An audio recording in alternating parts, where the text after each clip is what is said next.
Thank you again. I'm Austin Lugo. I'm Andrew Harp.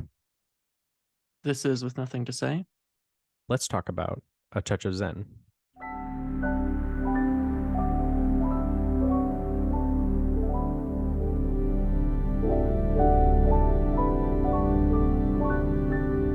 Before we get into this week's film, next week we are going to be watching the film Seeds by Andy Mulligan. You said you recently read a book about Andy Mulligan. It is Yeah, just Andy Milligan is his name. Milligan. Sorry. Yeah, he was a crazy filmmaker, actor, writer, playwright from New York City, and yeah, just kind of like a very, very there's a great book about him that I read, but I've never watched any of his movies, and it's a great book because he's like a just it's just a book about an insane guy figure that not a lot of people know about. So yeah, it's probably now a good time to actually watch one of his movies. How'd you find his book or the book about him? Like what? I think John Waters, I think, Mhm. who loves like books and stuff like that, he said that that was a book that he loved. Um Okay. and it sounded pretty good.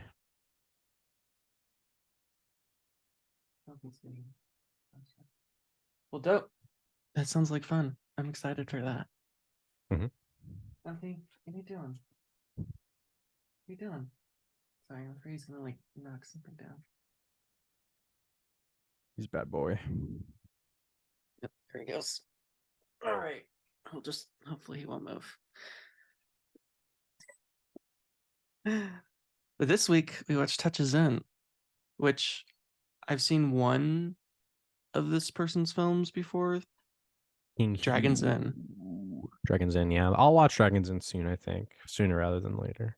You'll like it. I mean, if you like this, I guess if you didn't like this, you wouldn't like that. But Hmm. Dragon's Inn was my first dive into his world. And there were some things about it I really liked. Some really cool action scenes, some beautiful scenery. He's really great at working with natural light, which of course you see a lot in this film. I mean, my God, this film's gorgeous. But It's like one Dragon, of the best looking movies like ever made. honestly, from the moment it starts, it just looks so goddamn good. Like it's it's Yeah, very clear. it's kind of yeah. Just like from the very first frame, it's clear that a master is at peak Yeah. filmmaking. I mean, Yeah, he's my operating God. at a very high level. It's just every single shot is so beautifully framed and just the way everything kind of turns into everything else. And he loves just having a bunch of stuff in the frame too, right? Often he'll have things in the forefront and in the background, and instead of just like a character in the middle of nowhere. And it's just so beautiful and magnificent and so well lit. And he loves like the lens flare and oh my gosh, and just such beautiful locations too that he really takes advantage of. I mean, god damn, it looks good. Well, that's the review of the movie. Thanks for listening. We'll see you next week. Yeah, I mean that's like kind of like uh, I mean, to me that's kind of like the draw of the movie, I would say, is how amazing it looks. I think that in itself is a big enough draw, but everything else is just also happens to be amazing, I would say. It's it's like I think I've seen some Wuxia movies. You've obviously Mm-hmm. seen some. Yeah, Um, I like it. I don't know if you like it. I kind of like it. The yeah. Wuxia, the Wuxia, kind of. I think that's how you pronounce it. Is that how you pronounce it? That's how I pronounce it. I don't know if it's the correct way to pronounce it. Wuxia. Yeah. I Yeah. I like it, but I think this movie. It's kind of one. This is kind of one of those movies. It kind of reminded me a little bit of like another movie we covered. Another movie that I would say is like just kind of like at a god tier level, which is like the Great Silence, Yeah. the unbelievable spaghetti western movie. I just think that that movie and like this movie, whether it be spaghetti westerns or wuxia Chinese films, well, Touch of Zen is technically a Taiwanese film. Um, I believe it was filmed and produced in Taiwan. Mm. Um, anyway, uh, like yeah, like this movie and The Great Silence, they kind of operate like once again in these like genre spaces, like I said, wuxia and spaghetti westerns. But I think they have like their themes are incredibly complex and kind of hard to wrap your head around in a good way. And I also think that they kind of take a good job at kind of like subverting your attention, your expectations, your the conventions of the genre that they're operating in. Um, I think this movie and The Great Silence kind of have those things in common. And I think it makes it really compelling and interesting.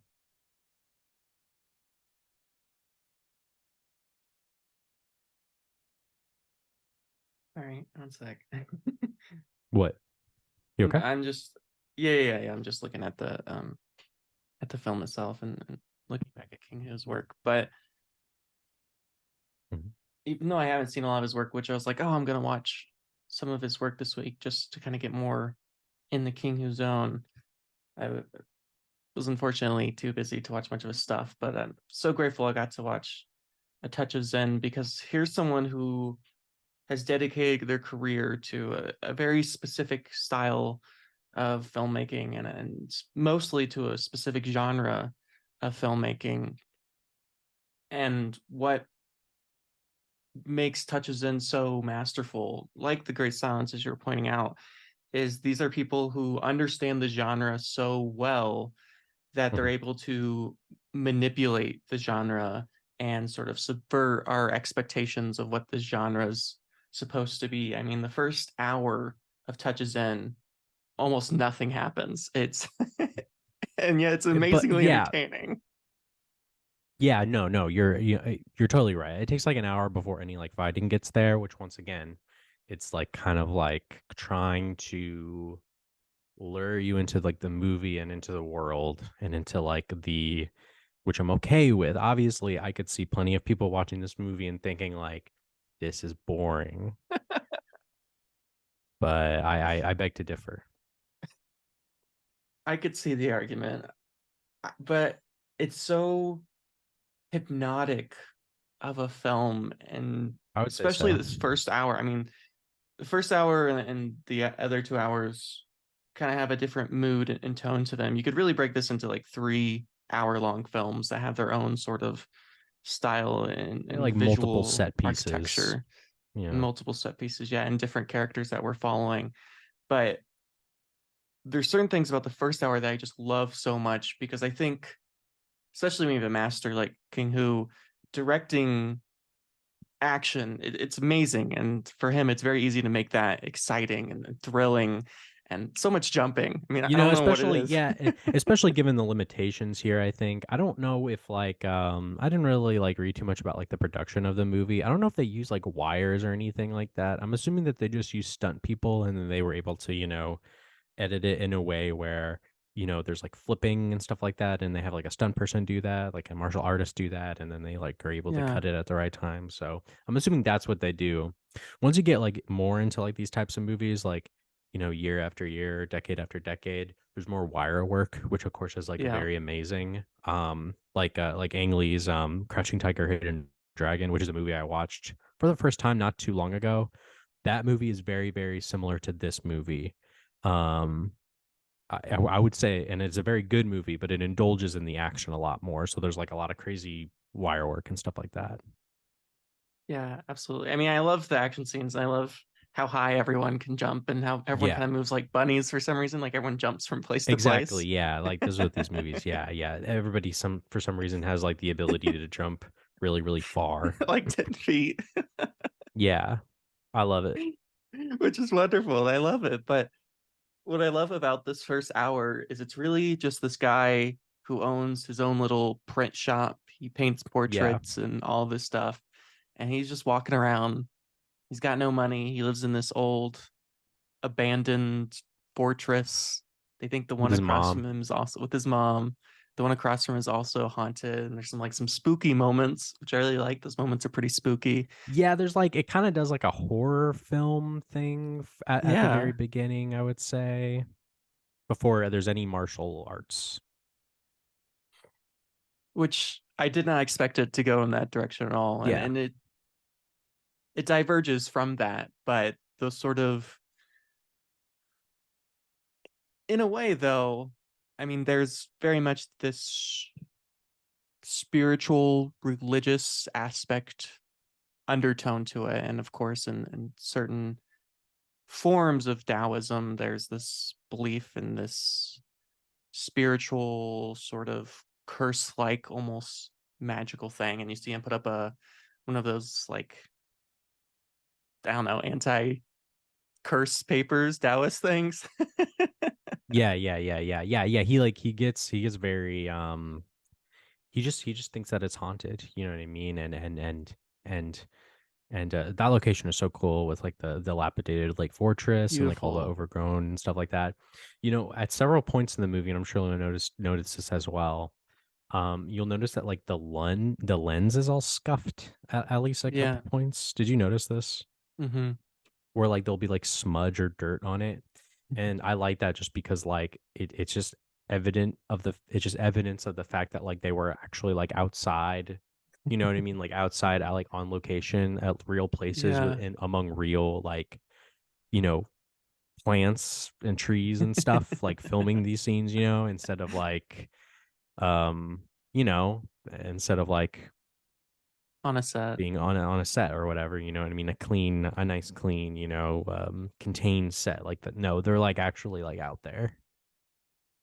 Yeah, the digital restoration of this, which is all done by one person. So at the beginning, it says thank you to the person who personally financed the digital restoration, which is an extremely expensive process. And amazing that any one person would care enough to put this much time and money I into think any I think individual I think film. I think the person that did it was Su Feng, who's the actor that plays the main protagonist, the female knight.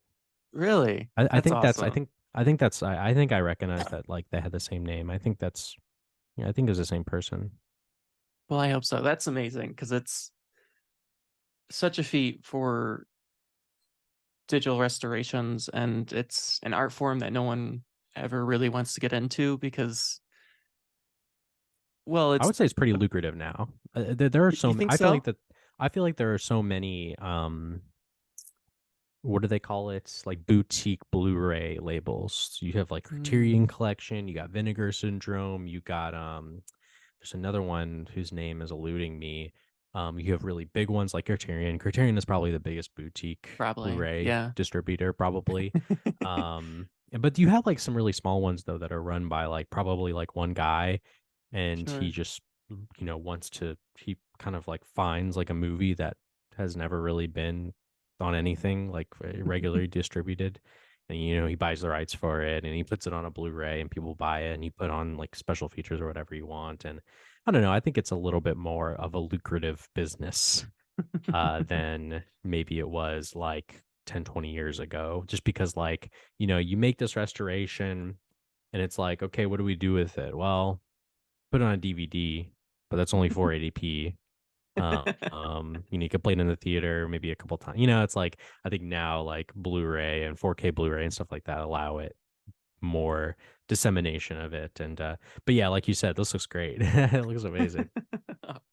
It is a wonderful restoration. And I do like that what you see with these kind of older restorations is you do kind of see the griminess and the grittiness, especially when you're shooting Yeah, on I love location it. like this, which is great. Sometimes you think when you see a mistake in a film that it would hinder it, but in this it doesn't feel like a mistake at all. It just feels like it's all part of Hmm. some grand god tier plan that King had that we're just can't possibly fathom the It just it brilliance and just genius it of it. just it just shows to me that like it's like a homegrown movie. You know what I mean? It kind of like goes back to like other movies we watched like Dead at Daylight, where it's like the age old tradition of like getting the crew and going outside, going out to a location and then like filming it, and then no matter what happens, to no matter what happens, like rain or fog or dirt or whatever. So it just evidence to me of the pure, just kind of gumption to like go outside and not be afraid of like what happens out there and just doing it. Yeah. Yeah. Yeah, dedication to the craft. You gotta love it when you see it. I mean, it's just absolutely wonderful and it makes me so happy. And it's one of those movies from the moment you turn it on, you know you're never going to have an experience quite like it again because the first time you watch a great movie is Yeah. just like no other experience in the world. And I mean, I could watch Touches in 100 more times and still love it, I think I will, yeah. but I'll never have like that amazing first experience, which is so wonderful with movies and especially one like this. I But mean, yeah, I guess I will say that, Touches in is a long movie, you know what I mean? And there's a lot it is going long. on. So I think multiple rewatches would definitely aid in its enjoyment, I would say, because there's a lot going on, you know what I mean? Like you said, it has like several set pieces, like you were talking about with like the horror haunted house kind of thing going on. Yeah, Um, where there's kind of like a mystery too, right? Where a guy arrives, and out of town, he like meets, yeah, out of town goo, and he's like he wants to get his like portrait painted and stuff like that, and he obliges, and then he has a conflict with his mother about like they go back and forth a lot, where he is like he just kind of wants to like basically like be a student and like be a scholar, a but scholar, his mom wants him to be like a government official, which is more money. which is what everyone seems to do in this world. Like, I think that's Yeah, amazing. and the Is like during wuja. that time, Yeah. like everyone's in a government position, which I don't know how like everyone within a community can all be part of the government, but I think that's great. I think that's wonderful. Like that's just what everyone Yeah. does. Yeah, they live in like this like small rural community and stuff, and everybody doesn't have a lot of money and all that. But um yeah, this guy arrives and he's clearly like looking for someone, he's looking for something.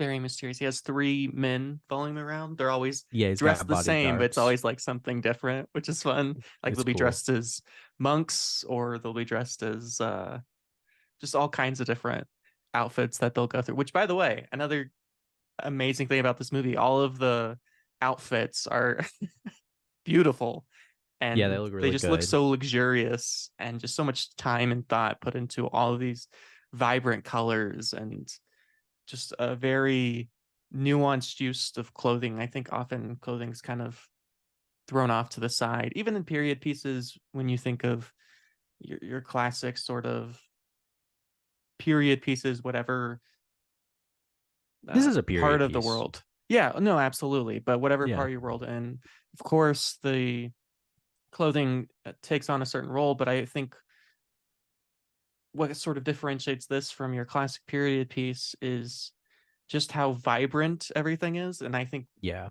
we often forget that when like you think of period pieces because they were like that was like a really big thing was how you showed sort of what class you were part of is how vibrant your clothes were because the more vibrant your clothes were like the wealthier you were because you could afford like these different dyes and these different things. And I don't think that's often taken into account when we make period pieces, but with this one it's just so beautiful and all of the like different robes and stuff, like the textures, it just looks like you want to like grab it and just like feel it. It's Yeah, it oh, looks it's good. wonderful, man. But yeah, and what's like, yeah, like everything looks really good in the movie, I would say. Like the I would love to like go. I especially like the Rocky location with like the waterfall and stuff. Ooh, that looked like Beautiful. that was a good ass looking location, it looks so good. The bamboo forest, the regular forest, all of it looks really good. It would be cool to go there to all those places. The temple, when you see the temple on top of the hill, that's dope. I love that. Yeah, I mean, I've always wanted to travel to that part of the world, but nothing will make you want to travel more than seeing a movie like this. Just like, oh, it's Yeah, it just looks so awesome.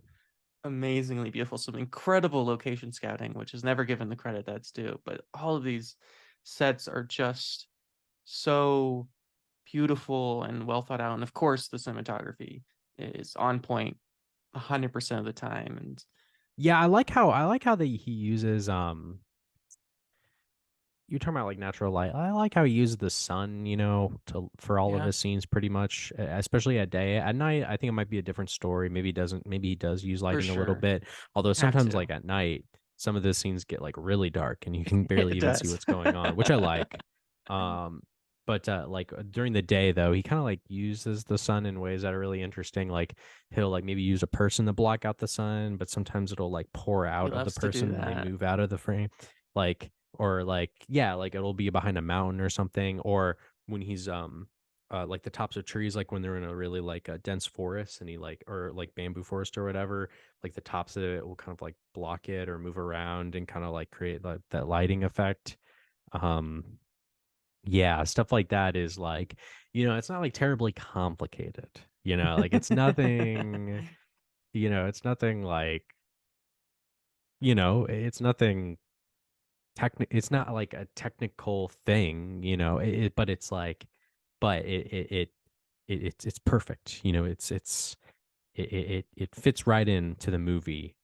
And he thought of it, and I mean, I guess it is kind of difficult because you with the sun, you can't control where the sun, well, I mean, you know where it's going to be, but you can't control where like you it goes itself, right? So you kind of have to like I imagine like, okay, we got to be at this location. All right, we got to find a location where we can shoot like this shot. Yeah. So you have to stand right here, and okay, we got to get the angle. It's like, okay, we only got a few minutes, so we have to do it now, you know. So I imagine that was a challenge. If I had to imagine, if maybe it wasn't a challenge, but I imagine it would be.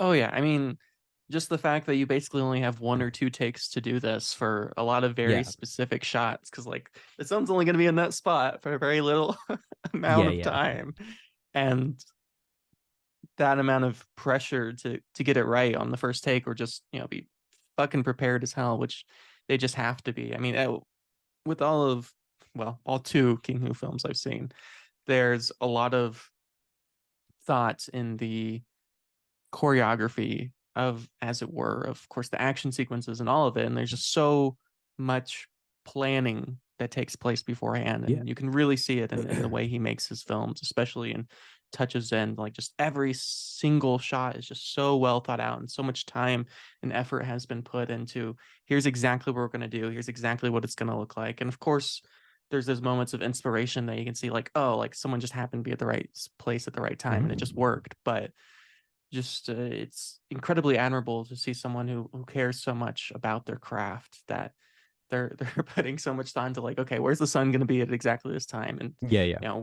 and they're shooting outside, so you have to account for things like rain and clouds and like all this different shit. And it's, oh my god, I can't sing enough praise for this film. I really Yeah, can't. and we've only really been talking about how it looks, you know. To kind of like once again kind of like talk about like the story and the characters and all that. So yeah, Goo, like like once again you go through like this kind of like hour where you kind of like get to know Goo. Goo. I You maybe I'm saying it wrong. Q. It's like GU. Um and it turns out that someone's living at the abandoned uh place. sure is. Yang, Miss Yang. And his mom's like, "Oh, you should marry her." Da, da, da, da, da.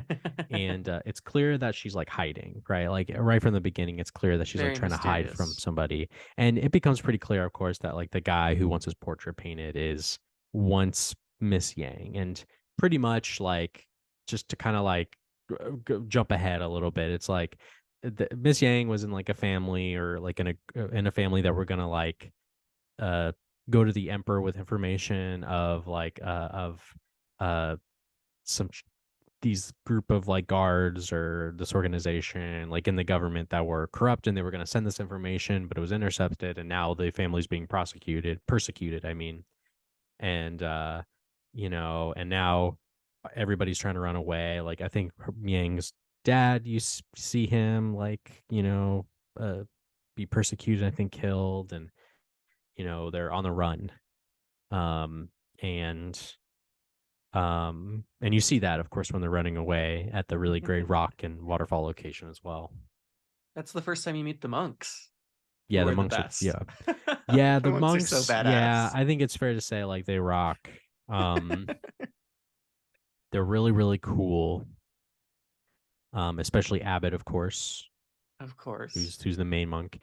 Most people will know will probably recognize him as like he is the antagonist that appears at the very beginning of Indiana Jones and the Temple of Doom. Like the guy he meets at the table and he's got Yeah. like the poison and the antidote. That's the same actor. I knew he looked familiar. I just couldn't think, like, what have I seen this guy in before? Because I couldn't think of like Yeah. what possible film. But apparently, it's an Indiana Jones film of all things. That's wild. I mean, great Yeah. performance, by the way.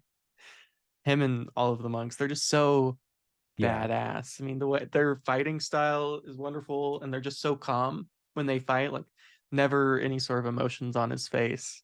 And he's just so much better than everyone else, which I think sometimes that can not work so well in films when you kind of have this overpowered character, but it works perfectly in this. Like you just want this all-powerful being in your Yeah. life. And Yeah, it's kind of funny. You get like the monks who don't really kill people. mm-mm, You get the the guards who do kill people. And then you absolutely. get and then you get our protagonist Gyu, who's in the middle, who doesn't kill people like actually like kill people, like stab anyone or with a sword or something, but he is willing to help his like friends kill people, I guess. Uh You you is such an interesting and yeah, fascinating it's cool. protagonist, and definitely not your classic American Well, action it's hero. and they definitely and the thing I will say real quick, the thing about this movie too is that like with Yang and Hugh, they kind of like it's kind of like a gender switch, right? Where Yang is Absolutely. the heroic warrior swordsman and Hugh is the person that's in distress. Yeah, which works great in this movie. But what's fascinating about Hugh as a protagonist, or one of our protagonists in this film, is instead of being sort of, which happens a lot in action movies for whatever reason, wherever part of the world they're in, is often sort of the, because he's a scholar, right? He's kind of a nerdy character in a way, and they're Yeah, kind of often thrown off to the side, but he kind of is put in this position very like Art of War. He loves to quote like the Analects of Confucius and the Tao yeah. Te Ching and like all these different uh, holy and scriptures, He's a basically, that are, nerd. he's a nerd, but like in the world of this movie, he's like seen as this sort of like general, right? And he like plans all these like very complicated uh Well, yeah. He Art does of like these War Home like Alone things, I mean, Home Alone yeah, traps. that's one way to put it. Yeah. I will say too, I will another thing though that's important when he decides to help them and he does like the planning or, military strategy, whatever, is that um he has sex. So They get it on. yeah, they have sex. He has sex, which I'm assuming that's the first time he's ever had sex, Seems you like it know? has to be. I So, can't think. yeah, so I feel like that probably like alters something right in him immediately. And it's funny too because like Yang has sex with him, but there's not really any good reason why she does. No, She just kind of does it.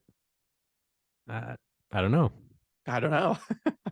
It just I kind of mean, happens. there definitely seems to be some sort of relationship there. Like they have I never thought that she something really going liked him on. a lot. I don't think she dislikes him. I mean, I don't know I if like guess.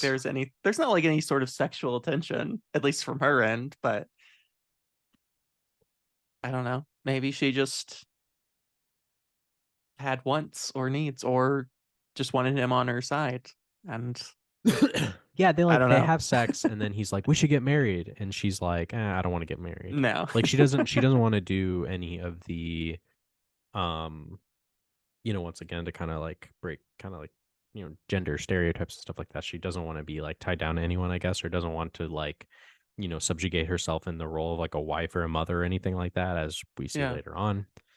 um but yeah, they just do it, and I think, of course, right after that, it's kind of like this, you know, he's immediately helpful The cause. to the cause, yeah, and he kind of provides and he sets up these traps and all this strategy and stuff like that, and it's a little funny. Uh, they also do the thing too, of course, where there's so much in stuff in the movie we'll never be able to get to any of it, but like, yet they said they do like they spread the rumor that the fortress is haunted when That is an the guys arrive. Yeah, I amazing like. montage. Oh, are you talking about like where it's kind of like a bunch of different screens going on of like the Yeah, streamer being spread? Yeah, that was about pretty the cool. telling It's very of the quick though. ghosts. It doesn't yeah. Doesn't indulge, but it is an amazing moment where, of course, the mother is a great teller of gossip and she whispers around and they all Yeah. start whispering. And it's such a wonderful montage of just sort of how The rumors rumor spread through spreading. communities. And Yeah. I love it. And so I think part of the reason I love it is it sort of feels out of place, with the rest of the movie, Oh, yeah. but it still works, right? It works perfectly, even though it's like so different from everything we've had up to this point. It's so cool. I don't even know how to. Kind of reminds me of a Kurosawa movie. Oh yeah, That the part of the montage movie. does. I would say like yeah, like when they start like when they're kind of like all plotting together to kind of figure out how they're going to like take down while they're at the fortress originally, Yeah, while they're there and they're kind of trying to figure out how they can like lure them in or trick them or whatever. That kind of reminded me of like a Kurosawa movie or something like that. there's definitely some Seven Samurai vibes to that Yeah, whole something like section. that. Or That's what I was thinking. yeah. Absolutely, but that fortress scene, with all of their Home Alone traps, as you put it, Yeah. is a great moment because the troops are so terrified, as I guess anyone would be. I mean, it's sort of scary, and the emperor, king, or whoever leader of what kind is like, this is bullshit. Like, he doesn't believe. He refuses to believe in the ghosts, but Yeah, the I don't think he ever believes it. Yeah. I don't think he ever does. But the troops are so terrified that they're just getting slaughtered. I mean, you just watch Yeah. these men get They absolutely get fucking killed. slaughtered. I like too when like they shoot arrows or something like that, and then they cut to people getting hit by the arrows. It's clear there's somebody off screen just like with a handful Just of arrows, throwing like them. throwing it. Yeah, you can tell like they just like have somebody off screen like throwing the arrows at some people. That's what Yeah. it looks like. Yeah, the arrows aren't the fastest moving objects in the world. Yeah, it's clearly somebody like yeah, like Just like just throwing tossing them. it. It's like Yeah, right off screen, which is fine. I think it doesn't matter. yeah, it's all good. But it's like it's all in camera, right? Like there's nothing Absolutely. there's nothing fake about it. Yeah. There's no CGI. Yeah, no CGI. Like, Yeah, they were using the tools that they had, and you can't help but forgive even the moments that look a little bit silly because it's just so wonderful and it just fits so well in these moments. And all of these great contraptions that they use, like the slingshot thing. I don't know what that's called. like a That they use like a catapult. medieval catapult style things, and all Yeah, of they use the yeah. ghosts that they use, and which of course you goes by the next day and he basically shows you, right, how all of the different contraptions work, Yeah, and he's like he's which so is nice. happy. He's just like he's very giddy of everything that happened and everything. And I like that moment where he's like going around and he's like giddy and he's happy. But then when he actually kind of like looks down on the ground and realizes that there are like bodies littered everywhere, he kind of like gets a little like upset, you know? Because it's like I kind of like it because like if there weren't ghosts there before, now there are, right? Like Yeah. Right, because he's created this rumor of all of these dead soldiers and stuff being there, and he's you can see him like really having a lot he of made it fun, come right, true. in the planning. And as a scholar, it's always been hypothetical, right? It's always just like Yeah. drawings and scholarly research and all this stuff. And even up to the point it's clear, because he doesn't do any of the actual fighting, right? He's not a fighter. He's just not No, he can't do it. good at that stuff. It's just not his skill set. And so up to this point, even when he's like utilizing all of his different tools and he's laughing, he's like, oh, look how smart I am, look how amazing this was, and this was so successful. And there's that moment where he walks into the temple and he walks by one of the dead people, and it's like the first time he realizes sort of the horrors of war, right? Because up to this point, war is just like this Yeah, it's like very the anti-war moment of the theoretical. movie.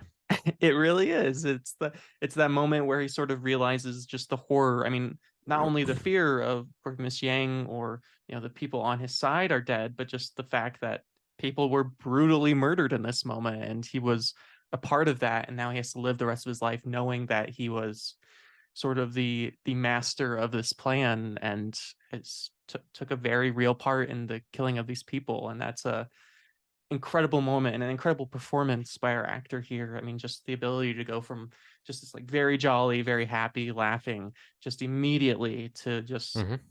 sort of terror and horror in that moment is wonderful. Yeah, but pretty much like after that moment, the movie like once again changes into something else. Where uh Yu is like, okay, where's Yang? Where did she go?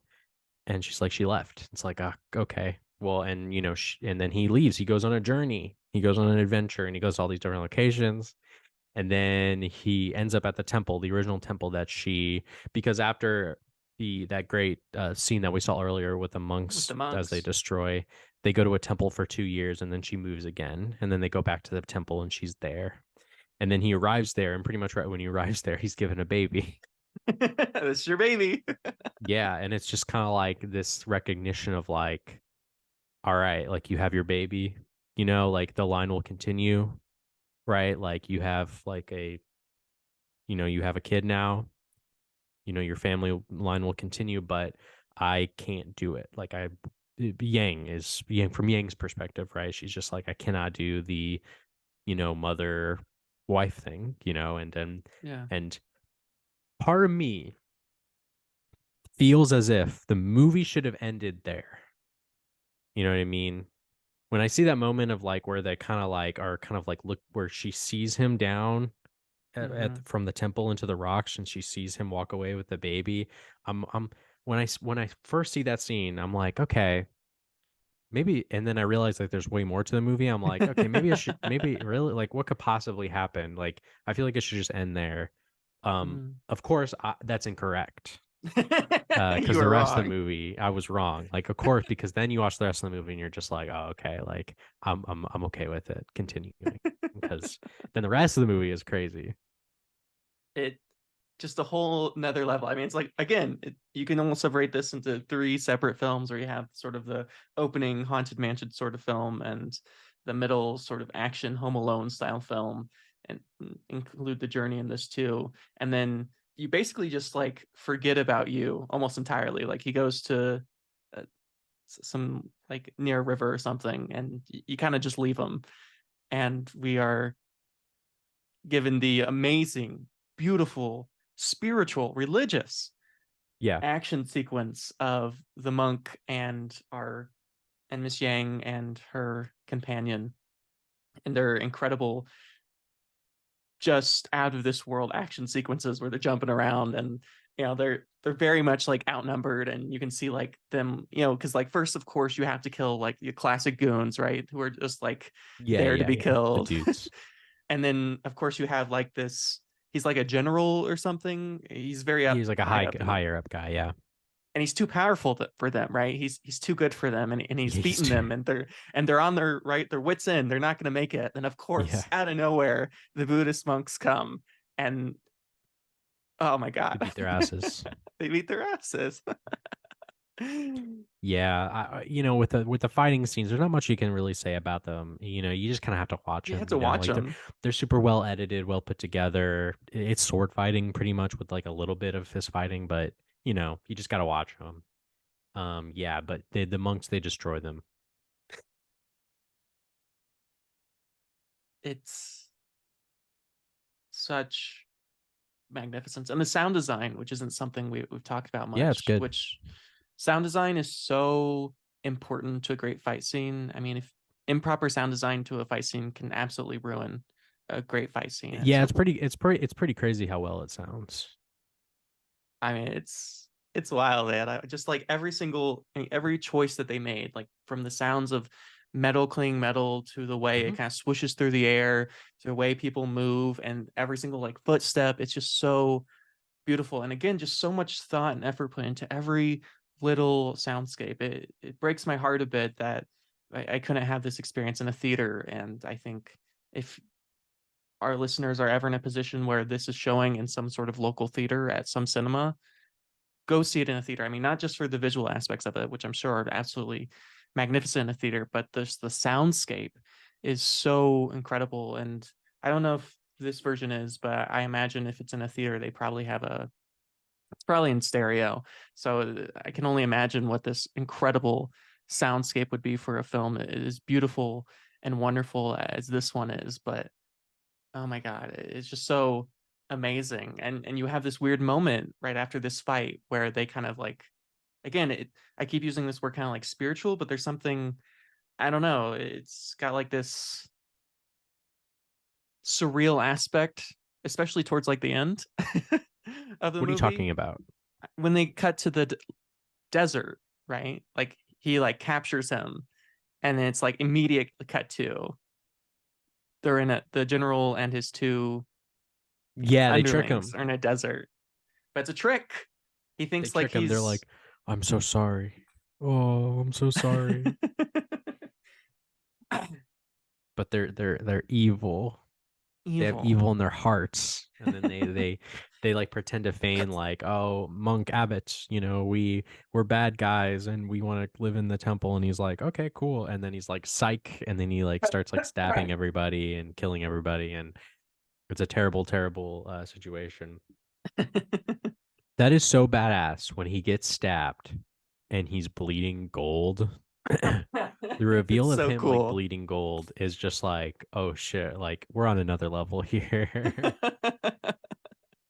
Did you Where this expect that this at is all? Do you have any idea that was going to happen? no, of course not. No, and Of I course love not. too. I love too the way that they make it seem like I love too when he hits him in the head Hmm. and he's like seeing stars. And he's got like brain Oh damage. yeah. He's got He's severe got brain damage. he's got brain damage because he's like, oh, like his like vision is fucked up because like he hit his brain. He messed up his brain. He's like, oh, well, I love how that looks. How that's like put together really well. And he's like he's like looking around and like he's like the color is changing. Yeah, they use like And the negatives of the yeah, they film. use yeah, and it's like and it's like he's like in hell. He's going to hell. He's going to hell because he's like an evil guy.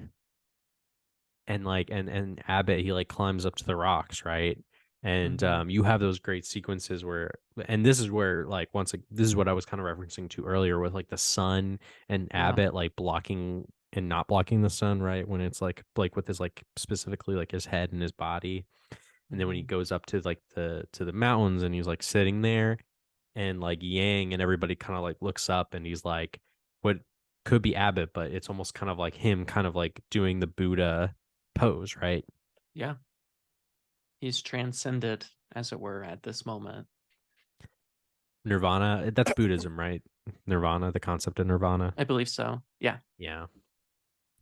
Yeah, and he's like the setting sun is like behind him. It's forming this, it just Oh kind of my God. like that is like one of the most like transcendent endings like in any movie. It hits a level What that is so like unexpected and just like, just like it's a spiritual moment. when we decided we were going to watch this movie, and when I turned on this movie, and through most of the movie, I never could have told you that would have been the ending. Yeah, No it's part of crazy me would have ending. possibly ever guessed. And yet it's the perfect ending. Like there's no It's the other perfect ending in the ending. world that could work for this movie. It's It kind of the way that the movie kind of like ebbs and wanes is really interesting. How like it kind of like starts as sort of like this like ghost story, and it's like oh mystery, like oh what the hell is going on, like and then like as more characters are introduced, you're kind of it's kind of turns into kind of like a martial arts kind of like wuxia movie um thing, and there's all these like political socio-political things going on, yeah. and religion of course is touched on throughout the movie and like Buddhism and Confucianism Hmm. and all this stuff, and then it's just like but then it ends on this like note of just like like, you know, no ghosts, no, just kind of like, I don't know, just kind of like this thing of like, you know, no war, no life, no death. No, wait, no, well, no war, no politics, no, gender, like no nothing like that, just like the earth and life and death and enlightenment. And, that's just kind of like all the world is, it's crazy. Yeah. And I am grateful to have had such a magnificent experience. And Yeah. do you want to drop some final thoughts, Andrew? Yeah. Yeah, I mean, it's just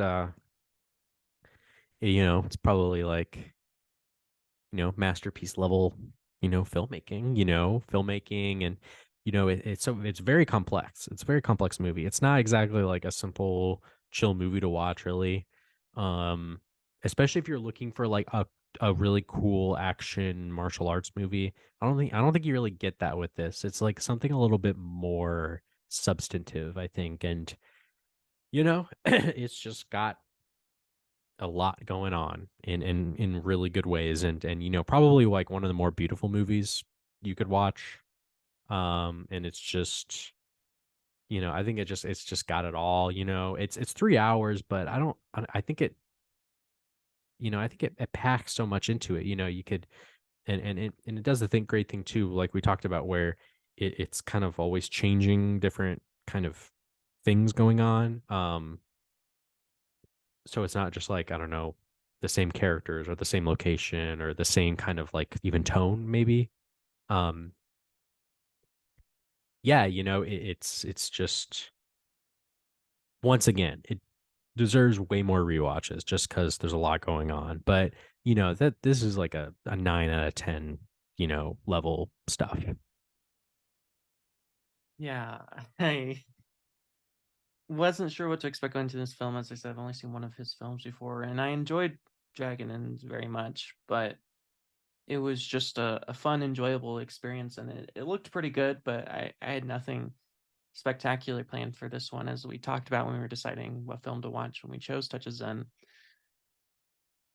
I mostly just wanted to watch sort of an action kung fu kind of movie, and we found this one, which I was very excited for, but I wasn't sure what to expect, and I was just amazed. I mean, it's truly above and beyond anything I ever would have expected with this piece, and I am just dumbfounded by every single aspect of this film, from the music to the sound design to the action sequences to the locations to the cinematography to the lighting. I mean, everything on here is just clearly just someone who was just on another level. I mean, someone who was just so much better than everyone else in this field. I mean, it's hard to even compare this to few other filmmakers because it is just so amazing and perfect. And I almost fear watching other King Hu movies because I don't know if they can ever really live up to the perfection that is this movie. I mean, and I can say that for most movies in general because this movie is in so many ways just a near perfect experience. So I'm going to give this a very strong.